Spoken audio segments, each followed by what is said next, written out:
Selamat berjumpa kembali Bapak Ibu, saudari-saudara umat beriman terkasih dalam Tuhan. Kita berjumpa kembali pada pekan yang baru hari Senin tanggal 18 Agustus 2025. Semoga kita sekalian saudari-saudara merenungkan hari ini kutipan Injil Matius bab 19 ayat 16 sampai 22. Kita akan merenungkan saudari-saudara dua hal yang menjadi pilihan kita. Kita mau menjadi orang Katolik yang biasa-biasa saja, ataukah mau menjadi orang Katolik yang unggul? Kita dengarkan sabda Tuhan. Dalam nama Bapa dan Putra dan Roh Kudus. Amin. Pada suatu hari, datang seseorang kepada Yesus dan berkata, "Guru, perbuatan baik apakah yang harus kulakukan untuk memperoleh hidup kekal?" Yesus menjawab, "Apakah sebabnya engkau bertanya kepadaku tentang apa yang baik? Hanya satu yang baik. Jika engkau ingin masuk ke dalam hidup, turutilah segala perintah Allah." Kata orang itu kepada Yesus, "Perintah yang mana?"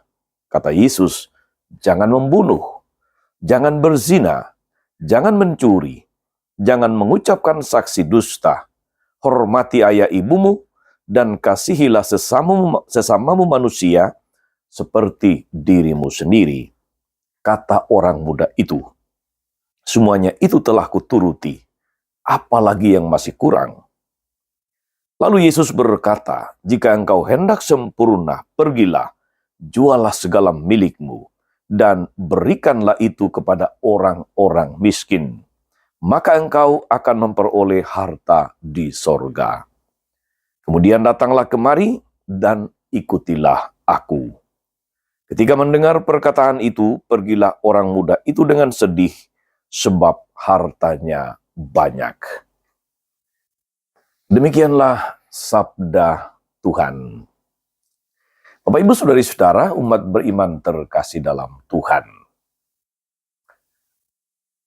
Orang Katolik atau orang Kristiani itu ada dua macam.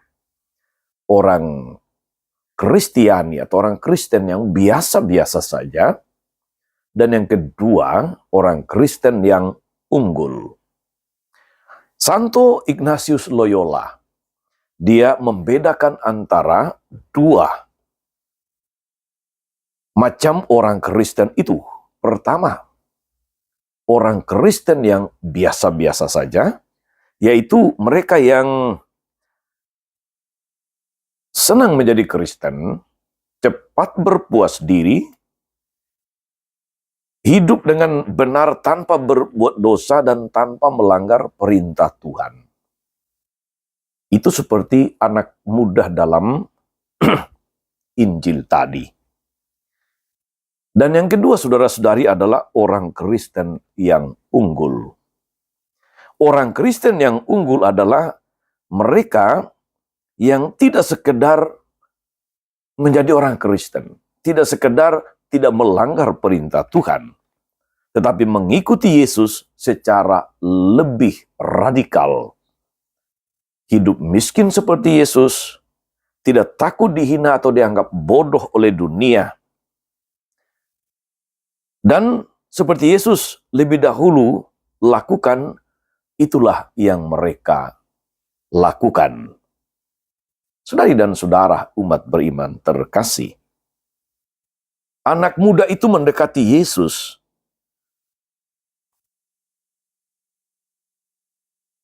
Dia telah melaksanakan segala perintah Allah. Itu dia sudah katakan tadi. Semuanya sudah kuturuti, apalagi yang masih kurang. Dia telah memenuhi standar untuk menjadi orang Kristen yang biasa. Dan hal itu tentu saja pantas diapresiasi, serta sudah cukup bagi dia untuk memperoleh hidup kekal.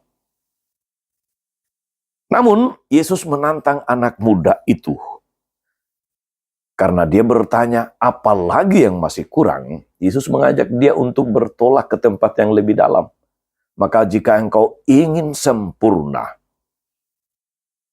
jualah segala harta milikmu, Berikanlah itu kepada orang miskin, kemudian ikutlah aku.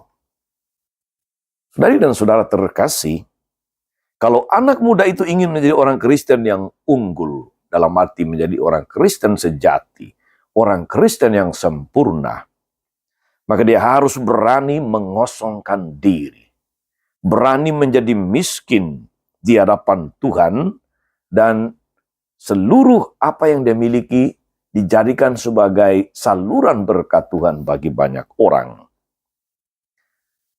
Dia harus berani kemudian berkeliling seperti Yesus atau mengikuti Yesus untuk mewartakan kabar baik kerajaan Allah. Saudari dan saudara, kesalehan Kristiani tidak pernah bersifat egois. Sebab kasih akan Allah yang dimiliki pasti mendorong untuk memberi diri bagi pelayanan. Sebab orang tidak bisa menyebut dirinya Kristiani, pengikut Kristus, kalau dia menutup hati kepada orang lain. Asal tidak berdosa, asal melaksanakan firman Tuhan, akibatnya menjadi orang Kristiani yang minimalis atau yang standar saja tadi. Kesalehan individual saudari-saudara, walaupun tidak salah, namun belum sempurna bila belum menjadi berkat bagi sesama. Karena itulah, Yesus mengajak orang muda itu untuk merenung lebih dalam. Tadi saya pakai istilah bertolak lebih dalam, mengosongkan diri. Apakah artinya mengikuti Yesus itu harus menjadi miskin, tidak punya apa-apa? Ini tentu pertanyaan yang mendasar saudara-saudari, yang seringkali juga memang diajukan oleh banyak orang, termasuk barangkali Anda juga. Kita semua. Orang bertanya heran, karena dalam sejarah hidupnya, Yesus sendiri bukanlah seorang yang kaya. Dia tidak punya harta benda.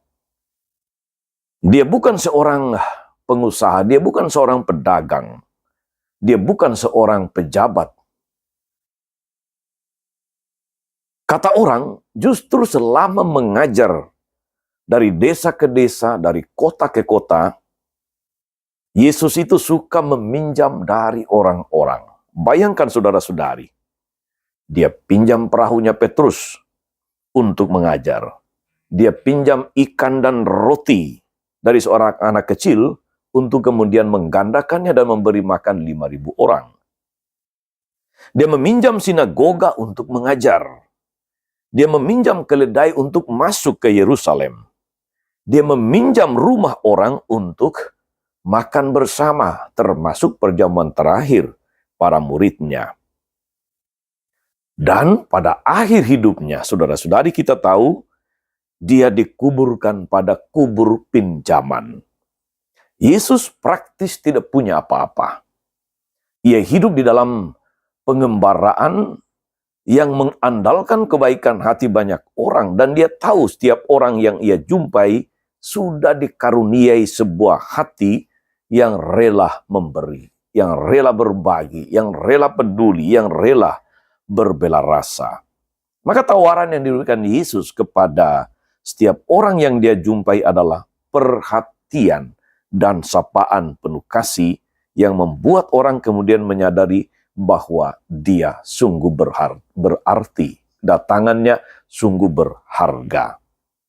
Maka saudara-saudari, sekali lagi, Yesus meletakkan dasar pengosongan diri di dalam mewartakan kabar gembira. Bahkan kitab suci sudah mengatakan bahwa meskipun dia adalah Allah, dia tidak, katakanlah, mempertahankan martabatnya sebagai anak Allah itu, tapi dia mengosongkan diri, menjadi seperti manusia. Bahkan di dalam kemanusiaannya, dia mengambil rupa sebagai orang miskin. Dia sungguh mengosongkan diri. Maka ketika dia menyuruh pemuda itu untuk pergi menjual segala harta miliknya dan datang mengikuti dia, Yesus mau menyatakan, saudari-saudara, suatu prinsip dasar mengikuti dia bukan berarti tidak boleh memiliki apa-apa, tetapi harus rela mengorbankan apa-apa yang kita miliki demi kerajaan Allah. Kalau kita mampu melakukan itu, maka kita sudah berada di jalan kesempurnaan. Karena itu saudara-saudari, firman Tuhan hari ini mengajak kita supaya kita tidak, katakanlah, cepat berpuas diri menjadi orang Kristiani yang standar saja, tapi kita harus bergerak lebih jauh, lebih dalam untuk menjadi orang-orang Kristiani yang unggul. Dan kalau kita sudah di jalan sebagai orang Kristiani yang unggul, kita ada di jalan menuju kesempurnaan. Moga-moga saudari-saudara, dalam seluruh karya pelayanan kita sepanjang hari ini, kita mau berusaha menjadi orang Kristiani yang unggul, tidak sekedar menjadi orang Kristiani yang standar-standar saja. Tuhan Yesus memberkati. Amin. Tuhan Yesus Kristus, kami bersyukur karena Engkau memberikan kepada kami teladan pengosongan diri di dalam mewartakan kabar baik. Jika kami hendak sempurna di hadapan-Mu, semoga kami tidak cepat berpuas diri karena tidak melanggar perintah-Mu, karena tidak berdosa, tapi tergelitik untuk menjadi lebih sempurna dengan melayani sesama, dengan apa yang Engkau titipkan, Engkau anugerahkan kepada kami. Terpujilah nama-Mu sepanjang segala masa. Amin. Saudari-saudara sekalian, berkat Allah turun atas saudari-saudara, atas mereka yang kita doakan, tahu kita janjikan doa, mereka yang sakit dan menderita. Segala rencana, karya, pelayanan hari ini, Bapa dan Putra dan Roh Kudus. Amin. Tetap sehat, teruslah menjadi berkat.